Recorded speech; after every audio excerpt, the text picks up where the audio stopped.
Hi, I'm Len Patton. I'm the trainer for Symmetric for the ADC course. Antibody-drug conjugates are a special class of molecules, and we've had some success in the market, and we've also had some failures in the market as well. There's a commonality that we see in terms of how they work and some of the mechanisms of that. And so what we do is we talk about the CMC and the quality facets of ADCs. We look at the complexity of these different molecules and the different strategies in which they can work. We talk about some ways to overcome some of the problems that we have in regards to the activity of these molecules and how we can improve that. And then we talk specifically about things such as the assays and the requirements that we have for the regulatory filings.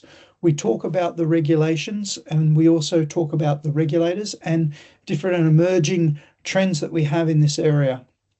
We work through a few exercises, including an FMEA exercise, to really understand the molecules and how we can put in place good quality control measures for their manufacture.